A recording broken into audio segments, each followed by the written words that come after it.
Taiwan denounced China for releasing a forced TV confession of a Taiwanese businessman. The man has been missing in China for over a year due to his support of Hong Kong's pro-democracy movement. 9 million people are to be tested for the CCP virus in a Chinese city. An expo was postponed, a hospital closed, only because of 12 cases if the official figure is accurate. Fine particles of PM 2.5 in the air in Beijing exceeded the limit 3 times, causing haze and harming people's health. Anti-American at work, but admiring America in real life. This way of life has become popular among many Chinese celebrities. An anti-American pioneer scholar is revealed to have sent his son to the U.S. for education. And U.S. flags are made in China, sold in China, and used in China. But Chinese authorities forbade this because a group of residents wanted to show their support for U.S. President Trump using these flags. Welcome to China in Focus. I'm Tiffany Meyer. First, we turn to the Taiwan Strait. Taiwanese authorities are denouncing the Chinese regime for releasing the forced TV confession of a Taiwanese businessman. The man has been missing for over a year. Chinese police accuse him of supporting Hong Kong's pro-democracy movement and spying for Taiwan. After disappearing in mainland China for over a year, Taiwanese businessman Li Mengchun finally showed up in a Chinese state media program. Dressed in prison uniform, Li confessed that he had hurt his motherland. The Taiwanese reportedly filmed a dozen videos of Chinese troops gathering at the border with Hong Kong during last year's protests. He then shared some of them online. He also went to Hong Kong to support the pro-democracy protest. China accused him of spying into state secrets for an overseas organization and endangering national security. The Chinese regime has previously been criticized by rights groups and foreign governments for airing forced confessions of foreigners, often for political purposes.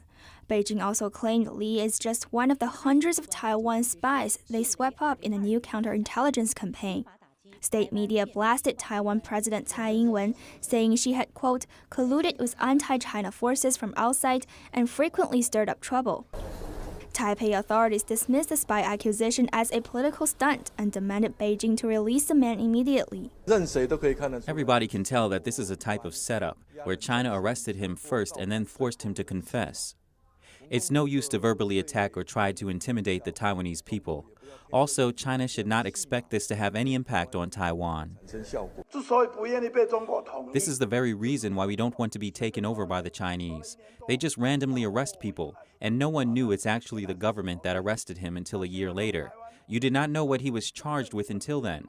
In a statement, Taiwan's more Beijing-friendly party KMT urged the Taipei government to come up with a way to allow the Taiwanese to return home as soon as possible.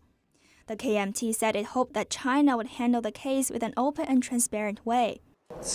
I don't know the real situation, but we're concerned about anything that might infringe on human rights.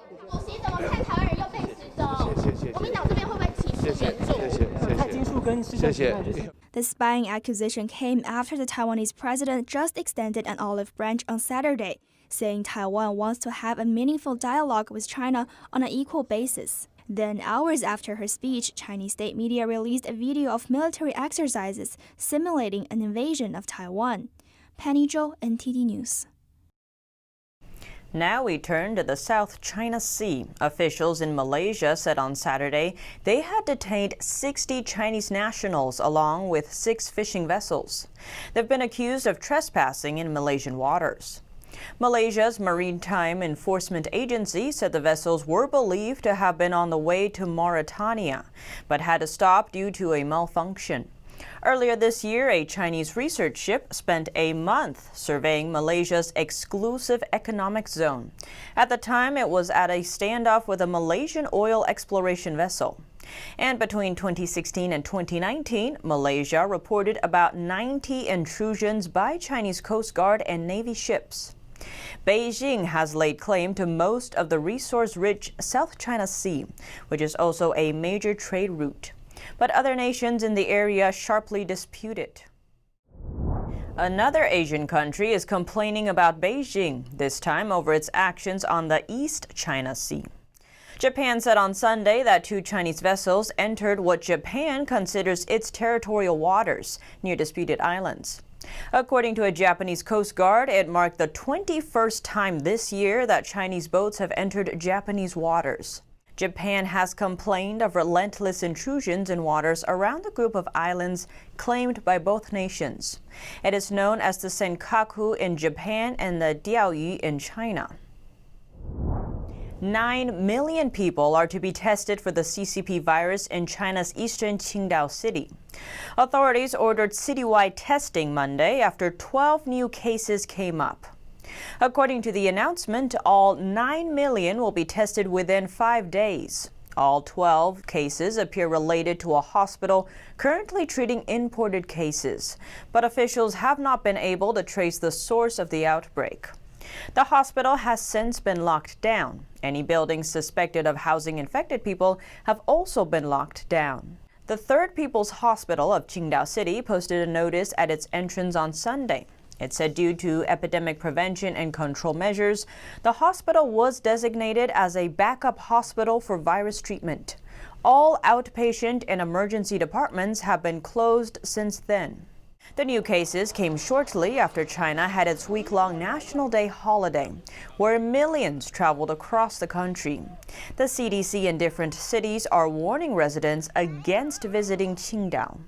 The International Investment and Trade Expo in Qingdao has been postponed. The expo was to include over 500 enterprises from 28 countries. The Chinese regime is known to underreport cases in order to downplay the severity of any crisis. We can't independently verify the true scale of the latest outbreak. Experts are pointing to the severity of the virus containment measures as a hint that the true scale is much bigger than authorities are letting on.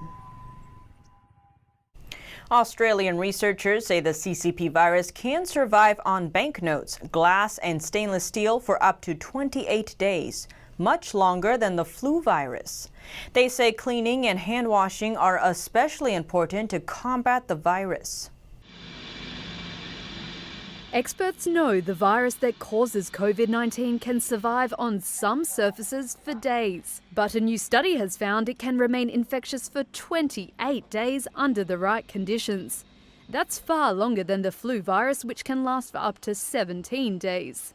The study was released on Monday by Australia's National Science Agency.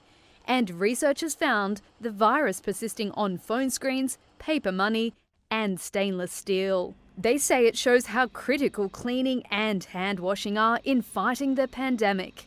Shane Riddell is the study's lead researcher. We still don't know what an infectious dose is.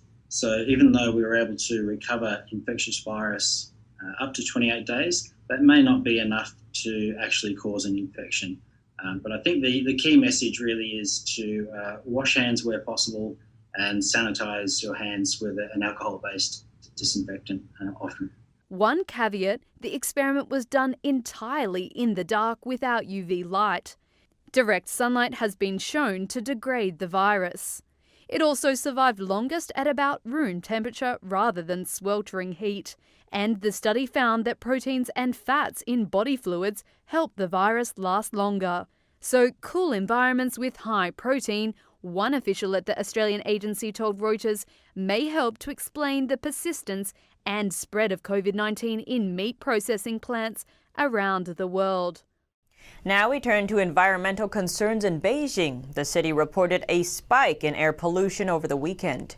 PM 2.5 particles, or fine particulate matter, is an airborne pollutant. At high levels, it can be dangerous to people's health. According to Chinese state-run media, on Friday, PM 2.5 levels in China's capital soared to 110 micrograms per cubic meter. At its peak, it reached nearly 160 micrograms per cubic meter. Air quality standards issued by the U.S. Environmental Protection Agency say the safe maximum for PM 2.5 within 24 hours is 35 micrograms per cubic meter. Above that level is considered harmful. Beijing's weekend levels hit 3 times higher than the U.S. standard. Breathing in fine particles like PM 2.5 can be dangerous. That's because they can get into the lungs or even into the bloodstream. It's especially harmful to those with heart or lung diseases like asthma and for the elderly and children. Beijing's surrounding areas also suffered amid the severe air pollution. On Monday, the city's pollution had reportedly cleared somewhat. Local media cited industry pollution and weather conditions as the cause for the spike. The United States is blocking Chinese Communist Party members from immigrating or becoming U.S. citizens. That's as Chinese people already in America continue withdrawing from the party. Earlier this month, U.S. Citizenship and Immigration Services announced that it will bar Chinese Communist Party members from immigrating to the U.S. It also includes those affiliated with other communist parties. The new policy is part of a U.S. effort to address safety and security threats. But some are questioning exactly why the move has made such big waves in the overseas Chinese community. Now we look at why quitting the Chinese Communist Party, or CCP, holds such significance for many. For over a decade, Chinese people across the world have been quitting the party and its affiliated organizations. New York resident Liu Juefan immigrated to the United States 3 years ago. In 2011, she broke through China's internet censorship firewall using a software called Freegate. She then announced her withdrawal from the Communist Youth League, a CCP-run organization for young Chinese citizens. To do which, she used the Chinese language website of our sister media, the Epoch Times. Freegate software was developed by Falun Gong practitioners outside of China. It was made to help people in totalitarian regimes achieve freedom on the internet. Liu says she agrees with the new U.S. policy. The CCP is an evil organization. If you say you're a good person, then don't join it. If you're in it by mistake, then you should get out quickly, right? But if you don't want to withdraw and still want to get some benefits by being one of its members, but you also want to enjoy the democracy, freedom, rule of law, and welfare of the free world, then it doesn't work. Good and evil are incompatible. Another New York resident, Yu Chunguang, declared his withdrawal via the Epoch Times website in 2014. Before that, he used similar software to learn about what really happened during the 1989 Tiananmen Square massacre in Beijing. Information about the date is strongly censored and blocked in mainland China, with many Chinese people often being misled about it or completely unaware. He also learned about the other highly censored topics, like the persecution of Falun Gong and forced organ harvesting of prisoners of conscience. Yu also described reading the book The 9 Commentaries on the Communist Party, saying it helped him see through the CCP's false narratives, specifically regarding China's Great Famine, where millions died of starvation in the early 60s, and the Cultural Revolution, a political and cultural overhaul led by former communist leader Mao Zedong. After coming to the U.S., he spoke about his experiences publicly. I, together with my wife and daughter, declared our withdrawal from the party on November 19, 2014, at 12 a.m. because it was the day marking the 10th anniversary of the publication of the book 9 Commentaries on the Communist Party. Xu Hongwei, a Chinese man living in Canada, declared his withdrawal from the CCP's Young Pioneers group years ago.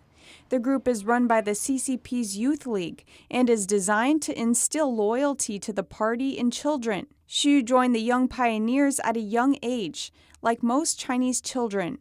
He automatically left the group at age 14, as it's meant for children 14 and younger. But he says he felt a need to formally withdraw anyway. Because the very nature of the Chinese Communist Party is to oppose God, the Creator, the universe, and mankind, and to destroy the morality of mankind. Xu said the true events of the Tiananmen Square massacre led him to see what the CCP stands for and how it uses hatred and violence to maintain its power. He explained that, in his opinion, the appeasement policies adopted by Western countries in the past few decades were actually indulging the party. What are the characteristics of appeasement? It's ideological confusion, and there's no distinction between enemy and friend. The so-called cooperation is for the collusion of economic interests. They know that the party is evil. They know for sure about the Tiananmen massacre, the suppression of Falun Gong, and live organ harvesting. These crimes are plain to see. Western countries all know it. They've passed some bills condemning it. The thunder is loud, but the rain is not heavy. Xu says the pandemic has forced the international community to even further isolate the CCP. NTD News. A recent U.S. immigration ban is causing a stir in Chinese society. It targets members of the Chinese Communist Party, or CCP. The New York-based Global CCP Withdrawal Service Center reports a dozens-fold increase in the number of those withdrawing from the CCP and its affiliated organizations in recent days. Immigrant hopeful Ms. Xie visited the center on Friday. There, she sought to apply for a CCP withdrawal certificate for her husband. She explained that her daughter is a U.S. citizen. Her immigration application has already been approved, but her husband is still waiting for the last step, an interview at a U.S. consulate general in China. Her husband used to work for a state-owned company in China. At the time, the company required everyone who was promoted to join the Communist Party. So he joined too, although he says he didn't believe in the party's policies. Their daughter told them it would help the process if her father got a CCP withdrawal certificate. He agreed, so Ms. Xie visited the center to apply. Now we look to a Chinese scholar who is considered to be an anti-American pioneer in China. He is an example of a lifestyle that is popular among many Chinese celebrities, anti-American at work but admiring America in real life. Jing Tianrong is the Vice Dean of the School of International Relations at a major university in Beijing. One of the most famous lines from him is "Democracy is poison." Another famous statement he made is sending a child to study in the United States from a young age actually harms him severely. But what he did is the complete opposite. His son graduated from Boston University last year. According to the website of the Institute of World Economics and Politics of Chinese Academy of Social Sciences, his son studied from September 2014 to May 2015 at the Department of Political Science in Boston University and got a PhD. He's not the only one who's sent his child to the U.S. for education. The head of the Chinese Communist Party, Xi Jinping's daughter, graduated from Harvard University years ago. Gen Shuang, a spokesman of China's foreign ministry, was known for his hard stance towards the U.S. Yet he sent his daughter to school in New York after being deployed there as China's vice representative earlier this year. Also, the daughter of another spokesperson, Hua Chenying, who is the head of the Information Department of China's foreign ministry, has reportedly studied in the U.S. as well. It remains to be seen how the new U.S. ban on CCP members and their relatives immigrating to the U.S. will impact these Chinese officials and their families. Now we look to a group of Chinese citizens who are standing up to Chinese security officers. That's after the guards cracked down on the group's planned show of support for the U.S. U.S. President Trump has taken a hardline stance against the Chinese Communist Party. Despite anti-Trump propaganda circulating in China, some citizens have expressed support for him. Earlier this month, the U.S. president was diagnosed with the CCP virus. In response, a group from the southwestern city of Chongqing planned an event aiming to hold dozens of U.S. flags and share photos online. On the photos, they had planned to write, "Citizens of Chongqing support President Trump's re-election and maintaining a civilized world order." But the plan was never realized. That's because the local security office got involved. Huang Yang, who was to buy the American flags online, has faced long-term scrutiny and monitoring by local security officers. During a phone call with friends, he confirmed he would buy the U.S. flags. According to a Chinese netizen familiar with the situation, the city's security office was alerted to their plan and brought him in for interrogation last week. The same person told us the American flags were all made and sold in China. Nothing was obtained illegally. He's now questioning what the CCP are afraid of, adding that the party already controls the country's guns, media, and money. 9 Hong Kongers were reportedly arrested on Saturday. That's according to the city's police force. The 9 are suspected of helping 12 local activists who fled the city in August. They were heading for Taiwan but were intercepted by Chinese authorities and held on the mainland. The detainees' plight has grabbed international attention, with human rights groups raising concern as their families said they were denied access to independent lawyers and had suspicion that Hong Kong authorities helped in China's arrests. Accused of crimes tied to anti-government protests in Hong Kong last year, the group is being detained in China's southern city of Shenzhen after authorities intercepted their boat and accused them of illegal border crossing. Police arrested 4 men and 5 women suspected of arranging transport for the fugitives, said Hong Kong police official Ho Chun-tung. One direction of the investigation is whether they helped others to flee, said Ho, a superintendent with the force's Organised Crime and Triad Bureau. He added that he did not rule out the possibility of more arrests. He dismissed relatives' accusations that police in the Asian financial hub played a role in the arrests in China. Police also seized the equivalent of $64,500 in cash, computers, mobile phones and documents related to the purchase of a boat. People began fleeing Hong Kong for self-ruled Taiwan from the early months of the protests, most of them legally by air, but some by fishing boat, activists in Taipei have told Reuters. The U.S. and Canada discussing the arbitrary detention of 2 Canadians in China. This as leaders from the 2 nations spoke in a phone call over the weekend. 2 Canadian citizens have been detained in China since late 2018. This weekend, Canada's ambassador to China was granted rare consular access to the 2 detainees virtually. The Canadian government said the arbitrary detention of the 2 remains deeply concerning, adding the government continues to call for their immediate release.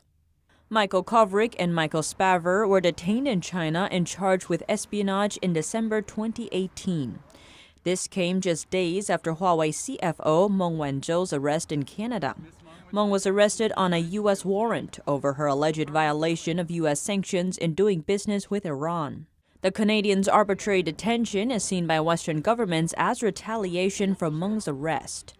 On Saturday, Canadian Prime Minister Justin Trudeau and President Trump discussed their detention on a phone call. Trudeau thanked Trump for the U.S. support in seeking the immediate release of the 2 Canadian citizens arbitrarily detained by China. U.S.-China ties are at their lowest point in decades. That's as Taiwan has become one of Beijing's largest points of contention. Back in mid-September, China sent fighter jets nearby the island for 2 days of military drills, sending Taiwan's Air Force scrambling. Now let's take a look at why tension is rising around the small island and why it involves Washington. China claims democratic Taiwan as its own territory to be taken by force if needed.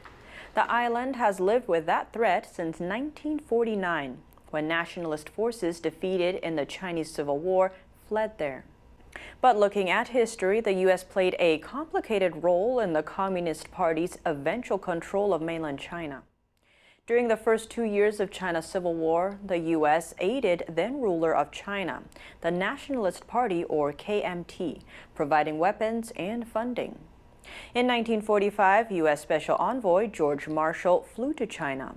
The urgent trip aimed to mediate conflicts between the ruling Nationalist Party and the country's Communist Party, known as the CCP.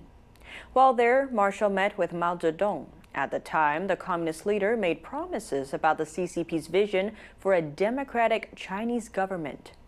That after Marshall had previously criticized the KMT for corruption and its suppression of dissidents.